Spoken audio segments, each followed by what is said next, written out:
Bienvenue du coup. Alors voici des tracts. C'est au moins la 10e fois que Louis se rend place du Châtelain pour une séance de tractage. Il y a une équipe ici, une équipe à l'angle et ensuite on a 2 angles en fait de l'autre côté du marché. L'endroit n'est pas choisi au hasard. C'est une place très prisée des Français de Bruxelles. Idéal pour tenter d'en convaincre un maximum de voter pour son candidat à 10 jours des élections. Aujourd'hui, c'est vraiment un moment clé, un moment où vraiment on a besoin d'être sur le terrain, d'aller à la rencontre des électeurs de Jean-Luc Mélenchon, mais aussi de Yannick Jadot, de leur proposer notre programme. Au premier tour, Emmanuel Macron est arrivé en tête en Belgique avec près de 40% des votes. Mais même avec ce résultat, le travail des militants n'est pas toujours facile. Il fait que des bêtises, il va faire plus de bêtises. Bonne soirée, merci. Et vous allez gagner rien.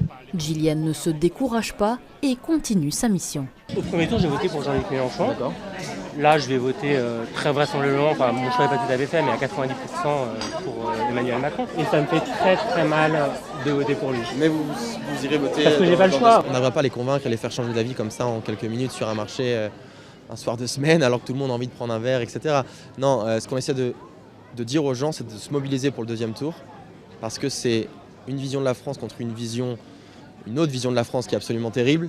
L'important, c'est de faire barrage à l'extrême droite et c'est pour ça qu'on est là. Plusieurs membres du gouvernement français se sont déplacés à Bruxelles avec les mêmes objectifs, contrer l'extrême droite et lutter contre l'abstention. Il y a un niveau d'abstention qui est souvent élevé et c'est vrai que nous avons du coup à convaincre les Français d'une part à aller voter. Tout reste à faire, il y a un deuxième tour, il faut emporter ce deuxième tour et c'est pourquoi je suis venu ici pour rencontrer la communauté française. Le deuxième tour aura lieu le 24 avril prochain.